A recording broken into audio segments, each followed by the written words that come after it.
আসসালামু আলাইকুম রহমতুল্লাহি বারাকাতু। সম্মানিত দিনী বৈনকলরে সূরা আল আহজাবর ৪১ থেকে ৪৪ পর্যন্ত কয়েকটা আয়াতের অনুবাদ তোরা ব্যাখ্যা করব ইনশাআল্লাহ। আলহামদুলিল্লাহিল্লাযী হামদান কাসীরান তাইয়িবাম মুবারাকান ফিহি। আল্লাহুম্মা সাল্লি সাল্লিম আলা নাবিয়িনা মুহাম্মদ। রাব্বি ইশরাহ লি সাদরি ওয়াইসির লি আমরি ওয়াহলুল উকদাতাম মিন লিসানি ইয়াফকাহু কওলি। হে ইমানদার লোকেরা, আল্লাহকে খুব বেশি করে স্মরণ করো এবং সকাল সন্ধ্যায় তার প্রশংসা ও মহিমা ঘোষণা করতে থাকো। তিনি তোমাদের প্রতি রহমত বর্ষণ করেন, তার ফেরেশতারাও তোমাদের জন্য রহমতের দোয়া করে, যেন তিনি তোমাদেরকে জমাট বাঁধা অন্ধকার থেকে বের করে আলোর মধ্যে নিয়ে আসেন। তিনি মুমিনদের জন্য বড়ই অনুগ্রহশীল। যেদিন তারা তার সঙ্গে সাক্ষাৎ করবে, সালামের মাধ্যমে তাদের অভ্যর্থনা করা হবে এবং আল্লাহ তাদের জন্য বড়ই সম্মানজনক প্রতিদান নির্দিষ্ট করে রেখেছেন। আল্লাহ সুবহানাহু ওয়া তাআলা এই আয়াতগুলোর মাঝে অনেক সুন্দর করে বুঝাইয়া দিরা ইমানদার হলরে আল্লাহরে খুব বেশি বেশি করে স্মরণ করা কি সকাল সন্ধ্যায় বেশি করে স্মরণ করা, আর সবসময় তো স্মরণ করা খুব বেশি বালা, নিজের উপকার লাগে। আর সকাল সন্ধ্যায় তো খুব বেশি আল্লাহর প্রশংসা করা, দোয়া দরুদ ইস্তেগফার বেশি বেশি করা। যেমন আমরা ঘুমতনে উঠিয়া আমরার মাইন্ডরে আমরা মাইন্ড হইছে একটা কি নিজের গেছে কন্ট্রোল, আমরা নিজের গেছে কন্ট্রোল হতাম। আমরা ঘুমতনে উঠিয়া কি যে আমরার ফেসবুক বা ফোন বা এই সেই নানান কিছু দিয়ে আমরা আরম্ভ করতাম না। আমরা আরম্ভ করতাম আমরা কোরআন দ্বারা, কোরআন ফড়িয়া বা দোয়া দুরুদ ফড়িয়া, আর আকি ওলাখান আকি করতাম। আমরা ব্রেইনরে আমরা সাজাইতাম। আমরা ব্রেইন হয়েছে একটা বাগান, আর এই বাগানরে আকি নিজে নিজে সাজাইয়া গুছাইয়া তোয়া লাগে। আর যদি এই কি বাগানরে সুন্দর করে সাজাইয়া গুছাইয়া তো না, তাই কি বিশৃঙ্খল হইব আর ডিপ্রেশন হয়। অনেক মানুষের আর কি ডিপ্রেশন হয়। তো প্রথমেও আর কি যে ফোনের বাইদি আকর্ষণ না হইয়া প্রথমেও আমার নামাজ রোজা কোরআন তিলাওয়াত ওতাবায় বেশি মনোযোগ দিতাম।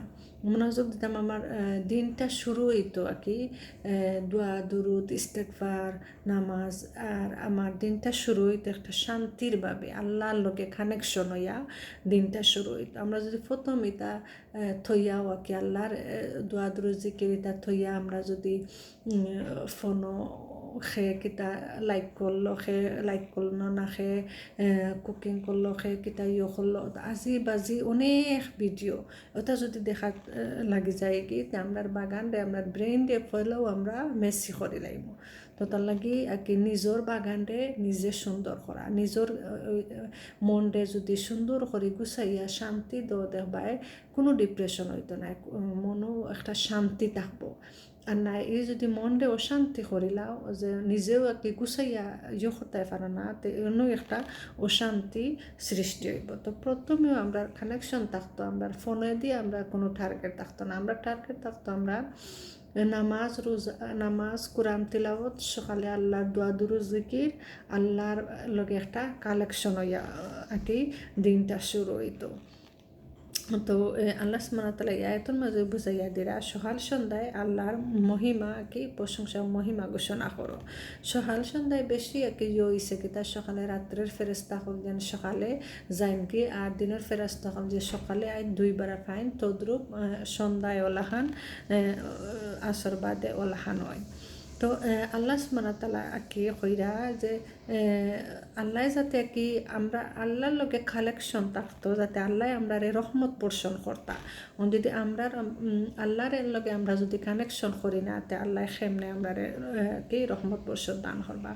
আর ফেরেশতা হলেও দোয়া করেন যে আল্লাহ যারা যায় নামাজও বইয়া দোয়া দুরুদ জিকির করবা, যত সময় আর কি অজু যাইতো না, যত সময় যায় নামাজও বইয়া দোয়া দুরুদ পড়বা, অত সময় ফেরেশতা হলে খালি দোয়া করতে থাকবা, আল্লাহ এন্ডে মাফ করে দাও, এন্ডে এই বান্দারে মাফ করে দাও, খালি ফেরেশতা হলে দোয়া করতে থাকবা।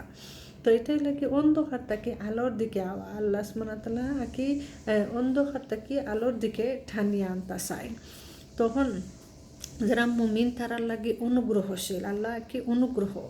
আর যেদিন সাক্ষাৎ হইব কিয়ামতের দিন কথা কইরা, কিয়ামতের দিন আর কি সালাম জানাইবা, আল্লাহ সালাম জানাইবা, ফিরিস্তা হলেও সালাম জানাইবা, অনেক আর কি আয়াত হলেও আর কি হইছেন।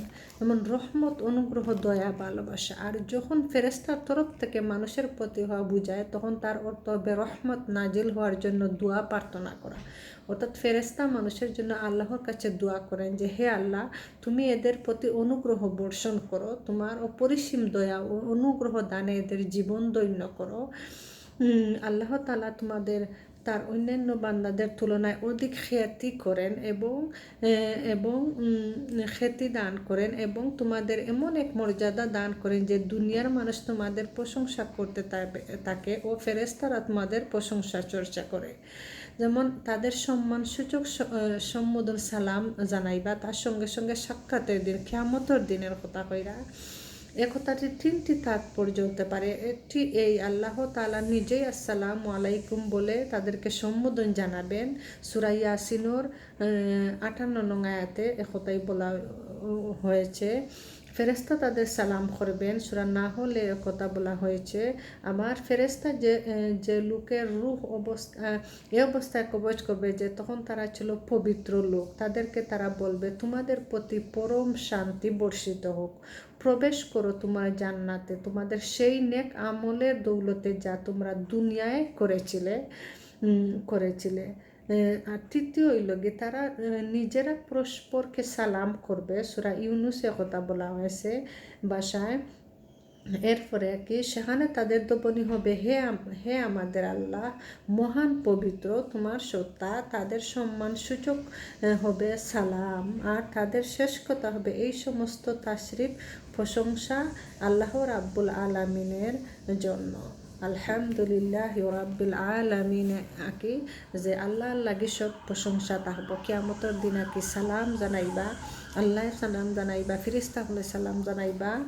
আর কি সবরে মুমিন হলে সবরে সালাম করবা। আর কি মুমিন হলরে সালাম করবা আর কইবা সকল প্রশংসা আল্লাহর জন্য। আল্লাহ যে আমরা নিয়ামত দান করছেন, জান্নাত দান করছেন, শান্তি সম্মান সূচক আকি শান্তি দান করছেন, সম্মান সূচক রিজিক দান করছেন, কিয়ামতের সময় সব কিছু যে নিয়ামত দান করছেন এটার প্রশংসা করবা।